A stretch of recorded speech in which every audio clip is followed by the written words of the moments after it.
মৰমৰ ছাত্ৰ-ছাত্ৰীসকল welcome to FI ক্লাसेस আজিৰ এই ভিডিঅ'টোত আমি ক্লাস 9ৰ বিজ্ঞানৰ যি বছৰীয়া পৰীক্ষা তাৰ সেইখন পেপাৰৰ এমসিকিউৰ উত্তৰ পৰা আলোচনা কৰিম তোমালোকে কমেন্ট সেকশনত জনাবা কাৰ কিমানটা শুদ্ধ হ'ল আৰু ইয়াৰ আগৰ ভিডিঅ'ত আমি ইংৰাজী পেপাৰখন আলোচনা কৰিছিলো যিসকলে চোৱা নাই মই ডেসক্ৰিপচনত লিংক দি দিছো চাই লবা আৰু কাৰ কিমান শুদ্ধ হৈছে জনাবা আৰু পৰৱৰ্তী যিখিনি তোমালোকৰ এমসিকিউৰ পৰীক্ষা হ'ব তাৰে শুদ্ধ উত্তৰবোৰ দি যাম গতিকে চেনেলটো সাবস্ক্ৰাইব কৰি থবা গতিকে আহছো আমি চাও আজিৰ বিজ্ঞানৰ প্ৰথম প্ৰশ্নটো হৈছে 34 ডিগ্ৰী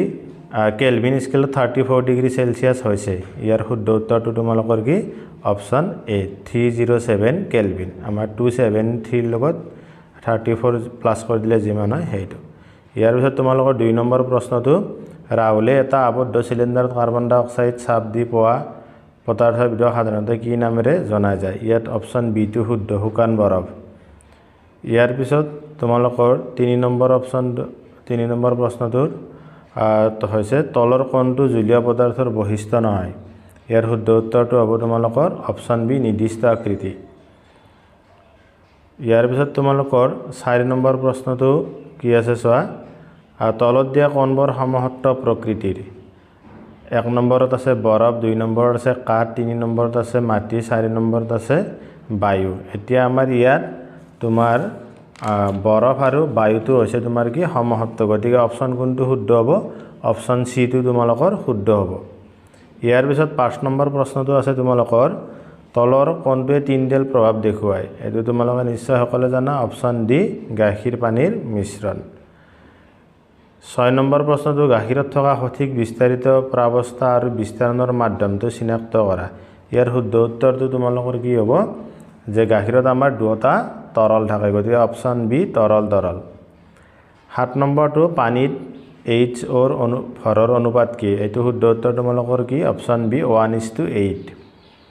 ইয়াৰ পিছত 8 নম্বৰ প্ৰশ্নটো তলৰ কোনটো মৌলয়ে বহুপাৰমাণৱিক অণু গঠন কৰে ইয়াৰ শুদ্ধ উত্তৰটো হৈছে অপচন বি ফসফৰাছ 9 নম্বৰ প্ৰশ্নটোৰ কি কৈছে যে K2L8 আৰু M3 ইলেক্ট্ৰন বিন্যাসবিষ্ট মৌলটো চিনাক্ত কৰা এইকেইটা তোমালোক যোগ কৰি দিয়া 8 2 10 10 3 13 কাৰ এলুমিনিয়ামৰ গতিকে অপচন বি টো তোমালোকৰ শুদ্ধ 10 নম্বৰটো দিয়া আছে Cl- আয়নত উজ্জ্বলতা ইলেক্ট্ৰনৰ সংখ্যা ইয়াৰ শুদ্ধ উত্তৰটো কি বি অপচন বি 8 ইয়াৰ পিছত তোমালোকৰ 11 নম্বৰ প্ৰশ্নটো কি দিয়া আছে চোৱা যে মৌলৰ ক্ষেত্ৰত তলৰ কোনবোৰ সত্য 1 নম্বৰ দি আছে পাৰমাণৱিক সংখ্যা সমান প্ৰটনৰ সংখ্যা যোগ ইলেক্ট্ৰনৰ সংখ্যা 2 নম্বৰ দি আছে ভৰ সংখ্যা সমান প্ৰটনৰ সংখ্যা যোগ নিউট্ৰনৰ সংখ্যা 3 নম্বৰ দি আছে পাৰমাণৱিক সংখ্যা সমান প্ৰটনৰ সংখ্যা সমান নিউট্ৰনৰ সংখ্যা 4 নম্বৰ দি আছে পাৰমাণৱিক সংখ্যা সমান প্ৰটনৰ সংখ্যা সমান ইলেক্ট্ৰনৰ সংখ্যা ইয়াত তোমাৰ চোৱা 2 টো আৰু 4 টো সত্য গতিকে আমাৰ অপচন কোনটো শুদ্ধ হ'ব 2 আৰু 4 ক'ত আছে অপচন বি ত আছে গতিকে আমাৰ অপচন বি টো কি এই ক্ষেত্ৰত শুদ্ধ ইয়াৰ পিছত তোমালোকৰ 12 নম্বৰ প্ৰশ্নটো এটা মৌল X ৰ যোজ্যতা 3 আন এটা মৌল O ৰ যোজ্যতা 2 X আৰু Y মিলি গঠন হোৱা যৌগটো হ'ব আমাৰ কি হ'ব X ৰ টো O ৰ তলত যাব O ৰ টো X ৰ তলত আহিব গতিকে আমাৰ কি হ'ব অপচন সি টো শুদ্ধ X to Y3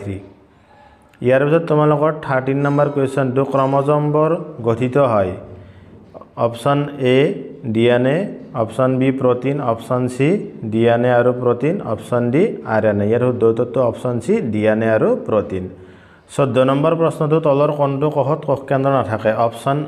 সি টো শুদ্ধ আৰবিসি লোহিত ৰক্ত কোষ 15 নম্বৰ প্ৰশ্নটো ফ্লোএমত থকা মৃত কোষ হল ইয়াৰ শুদ্ধ উত্তৰটো অপচন বি ফ্লোএম তত্ত্ব 16 নম্বৰ প্ৰশ্নটো উদ্ভিদৰ কোনবিধ কলা সালোক সংশ্লেষণ সংঘটিত কৰে ইয়াৰ শুদ্ধটো হৈছে অপচন এ ক্লৰেনকাইমে ইয়াৰ পিছত তোমাৰ 17 নম্বৰ প্ৰশ্নটো কাঠফুলা কোন ৰাজ্যৰ অন্তৰ্গত ইয়াৰ শুদ্ধ উত্তৰটো হৈছে অপচন সি ভেকুৰ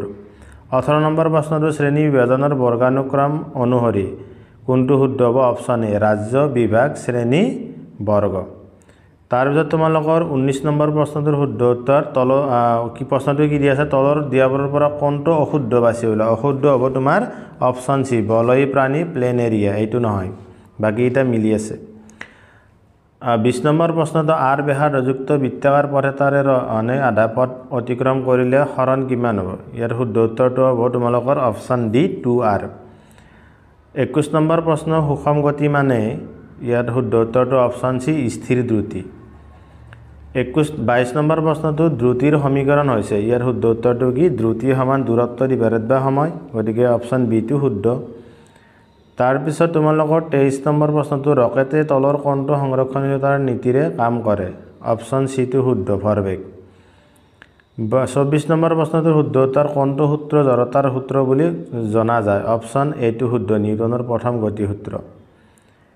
25 নম্বৰ প্ৰশ্নটো দুটা বলৰ মাজত মহাকৰ্ষণ বল 4 নিউটন যদি বল দুটাৰ মাজৰ দূৰত্ব আধালৈ হ্ৰাস কৰা হয় তেন্তে মহাকৰ্ষণ বলৰ মান হ'ব ইয়াৰ শুদ্ধ উত্তৰটো তোমাৰ option D 16 Newton 16 Newton 26 number প্ৰশ্নটো পৃথিৱীত বায়ুমণ্ডলক কিহে ধৰি ৰাখে ইয়াৰ শুদ্ধ উত্তৰটো তোমালোকৰ হ'ব তোমালোকৰ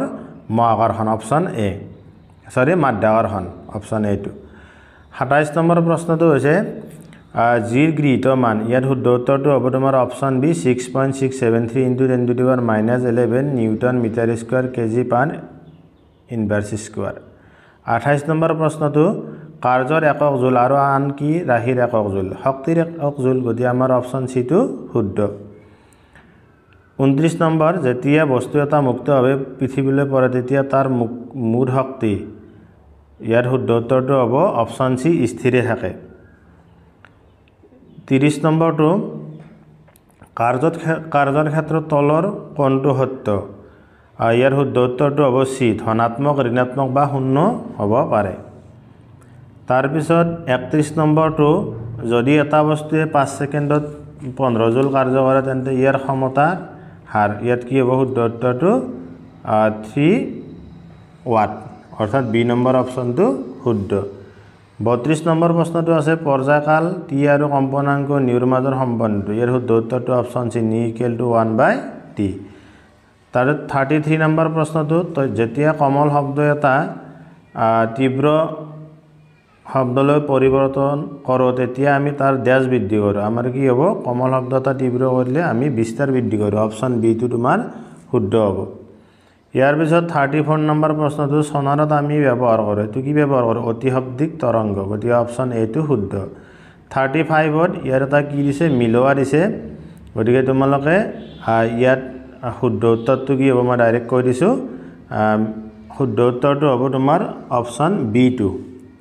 1d 2b 3e 4c 5a option B টো শুদ্ধ ইয়াৰ পিছত তোমালোকৰ 36 নম্বৰ প্ৰশ্নটো কি আছে চোৱা ভেঁকুৰৰ পৰা কোনবিধ বেমাৰ হয় অপশ্যন সি শুদ্ধ ছালৰ বেমাৰ কলা 37 নম্বৰ প্ৰশ্নটো কলাজৰ সৃষ্টিকাৰী জীৱ হ'ল অপশ্যন এ টো শুদ্ধ ইয়াত লিছমেনিয়া 38 নম্বৰ প্ৰশ্নটো গলগদ্দ ৰোগ কিহৰ অভাৱত হয় এটো হৈছে আয়োডিনৰ অভাৱত অপশ্যন ডি টো শুদ্ধ 39 নম্বৰ প্ৰশ্নটোত চিত্ৰ এটা দিছে এই চিত্ৰটোৰ এ আৰু বি কি হ'ব সুধিছে গতিকে ইয়াৰ শুদ্ধ উত্তৰটো হ'ব তোমালোকৰ কি অপশ্যন বি সৰি অপশ্যন সি হাল সংশ্লেষণ এই জায়গাত হাল সংশ্লেষণ বিৰ ঠাইত জৈৱ যৌগ 40 নম্বৰ প্ৰশ্নটো 40 নম্বৰ প্ৰশ্নটো তলৰ কোণটো সেউজ গৃহ গেছ ইয়াৰ শুদ্ধ উত্তৰটো হৈছে অপশ্যন বি কাৰ্বন ডাই অক্সাইড 41 নম্বৰ প্ৰশ্নটো সীমিত সম্পদৰ উৎস হ'ল অপশ্যন সি পেট্ৰলিয়াম জাত সামগ্ৰী 42 নম্বৰ প্ৰশ্নটো হ'ল তলত দিয়া কোনটো ইটালিয়ান প্ৰজাতিৰ মৌমাখি ইয়াৰ শুদ্ধ উত্তৰটো হৈছে তোমালোকৰ অপশ্যন সি এপিছ মেলিফেৰা ইয়াৰ পিছত তোমাৰ দাবী আৰু কাৰণৰ প্ৰশ্ন দিয়া আছে 43 ৰ পৰা ইয়াৰ শুদ্ধ উত্তৰ আমাৰ অপশ্যন কিটা একে দিয়া আছে A B C D question কিটা বেলেগ গতিকে আমাৰ 43 নম্বৰত কি দিয়া আছে উক্তিটো দিয়া আছে যদি এটা বস্তুত মুঠ বাহ্যিক বলৰ মান শূন্য হয় তেন্তে ইয়াৰ ত্বৰণ শূন্য হ'ব আৰু ব্যাখ্যা দিয়া আছে ত্বৰণ বলৰ ওপৰত নিৰ্ভৰশীল নহয় ইয়াত তোমাৰ দুটা শুদ্ধ আৰু আৰে কি কৰিছে এই শুদ্ধভাৱে ব্যাখ্যা কৰিছে গতিকে আমাৰ ইয়াত অপশ্যন এ টো শুদ্ধ হ'ব 43 অপশ্যন এ শুদ্ধ 44 ত তোমাৰ কি কৈছে ক্লোৰোপ্লাষ্ট ক্লোৰোপ্লাষ্টত হাল সংশ্লেষণ সংঘটিত হয় আৰু ব্যাখ্যা দি আছে ই জীৱৰ ক্ষমতা বৃদ্ধি কৰে ইয়াত তোমাৰ দুটা শুদ্ধ কিন্তু তোমাৰ কি নহয় ই কাৰণ ব্যাখ্যাটোৱে কি কৰা নাই উক্তিটো শুদ্ধভাৱে ব্যাখ্যা কৰা নাই গতিকে অপশ্যন বিটো এই ক্ষেত্ৰত শুদ্ধ হ'ব 45টো কি দিয়া আছে চোৱা এটা হৰি পৰা নাৰিকল উৰি গৈ থকা উৰাজাহাজ আৰু দৌৰি থকা খেলুৱৈ এজনৰ তাত গতি শক্তি নিহিত হৈ থাকে ব্যাখ্যা দিয়া আছে বস্তু এটাৰ গতিৰ বাবে লাভ কৰা শক্তিকে গতি শক্তি ক'লে গতিকে ওপৰতটো শুদ্ধ আৰু তলতটো শুদ্ধ আৰু বস্তুৰ গতি অৱস্থাত লাভ কৰা শক্তিকে গতি শক্তি ক'লে গতিকে এক কি কৰিছে শুদ্ধভাৱে ব্যাখ্যাও কৰিছে গতিকে আমাৰ এই ক্ষেত্ৰত অপশ্যন এটো শুদ্ধ হ'ব গতিকে তোমালোকৰ এইখিনি আছিল আজিৰ বিজ্ঞানৰ এমচিকিউৰ শুদ্ধ উত্তৰ গতিকে তোমালোকে কাৰ কিমানটা হ'ল কমেণ্ট সেকশ্যনত কমেণ্ট কৰি জনাবা ইয়াৰ পিছৰ ভিডিঅ'বোৰ পাবলৈ চেনেলটো ছাবস্ক্ৰাইব কৰি থবা আৰু বন্ধু বান্ধৱীৰ গ্ৰুপলৈ শ্বেয়াৰ কৰি দিবা ধন্যবাদ